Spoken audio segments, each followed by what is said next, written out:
Hello, everybody, and welcome to another edition of Nasdaq Spotlight. I'm your host, Anna Gonzalez, and we are broadcasting here from the Nasdaq market site in Times Square. And today we will be speaking with Mike Finley. He's the CEO of Boingo. Mike, thank you so much for joining us. Great to be here. Thanks for having me. How's your day been, all the way out from LA to New York? It's been fantastic. Always a great time to be in New York and getting the chance to talk about Boingo. It's been a great day. So let's dive right in then. Tell us about Boingo and the mission and the customers you serve. Yeah, so Boingo, we provide connectivity at large-scale venues. So we're in airports, stadiums, sports arenas, also military bases, and we've now recently got involved in student housing and multifamily, i.e. apartments. And so we provide connectivity in a neutral way. We provide cellular connectivity and Wi-Fi connectivity, and we do it high speed. And our customers include the operators, the big venues, but at the end of the day, it's when you go to use your phone in one of our venues, you want the information, and that's what we provide. And I want it fast, and I want it in real time. Of course, right. Yeah. So tell me about how your company is reimagining the industry. So it's a perfect time to be at Boingo. It's a transformative time in our life, and I think even all of our customers' lives.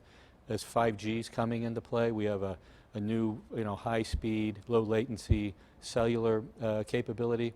We also have Wi-Fi 6, which is coming into play, and since it's the 20th year of Wi-Fi, anniversary of Wi-Fi, we have these capabilities that we can provide high speed both in the Wi-Fi side and also in the cellular side. And so it used to be you were kind of one or the other, but you're now totally combined. I think end users really want to just get great connectivity and high-speed connectivity, and that's what we're providing in a neutral way in all the venues that we're currently in.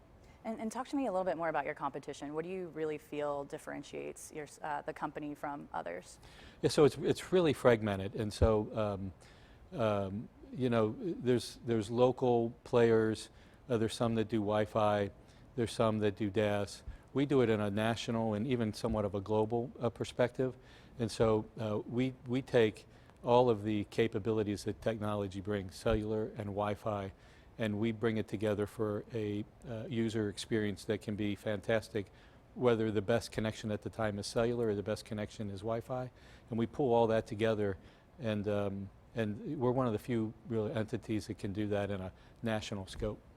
And technology is obviously developing at a rapid pace, but specifically your section of it. So what most excites you about the future? Because you've mentioned quite a few things. Yes. So is there one thing that you guys are really focused on in the next 5 years? Yeah, well, 5G and the transition to that's kind of broad.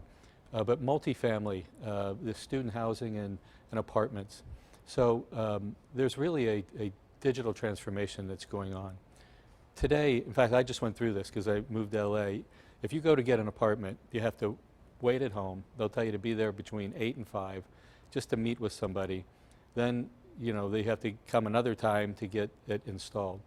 What's happening now in the apartment space is there's high-speed internet going to be capable all the time. That benefits the property owner. So, for example, I could come and visit that apartment at midnight if I wanted to because they can open the doors electronically for me or digitally. And so as smart appliances are coming, it's really going to be a complete different experience. And it's not that users want this, users are demanding this. Mm-hmm. And I think as all this comes together and the high-speed capabilities that we can provide bring that forward, it's going to start happening. And it's a 20% growth market in the apartment space, and by the year 2030 there's not going to be enough supply to meet the demand. So that's a really a hot space, and I think one that's going to grow dramatically for us. That's fantastic. And can you tell me a little bit more about what is the role of an exchange? Why Nasdaq? What are the benefits, some of the benefits of partnering with us or being a Nasdaq-listed company? Well, just any association you have with Nasdaq, highlights you as, a company that's on the move and is aggressive and at the forefront of technology. We've had great experience being a part of Nasdaq, and everybody I talk to is always highlighting what we do and why we're a perfect company to be on Nasdaq. And as we start to wrap up here, can you tell me what advice do you have for the future generation who could look to one day hopefully be in your position? Well, I would say this. I think that our kids today are under a lot of pressure. At a young age they're asked, what do you want to do? What do you want to be? when you grow up and these types of things. And I think you really have to do what it is that you enjoy doing. If you look at me, the business I've been in most of my career didn't even exist when I started college. So there's no way at 10 or 12 or 15 I would have known to have wanted to do this. But I love what I do, and I love the business I'm in. And I think if you stay true to yourself and you focus on what it is that you really enjoy doing, you're going to be much better at it. And then once you get in a position of leadership, I think if you help enough other people get where they want to get, things will work out for you. Oh, I love those words. Those are great words to wrap up on. Thank you so much, Mike. Thank you, Anna.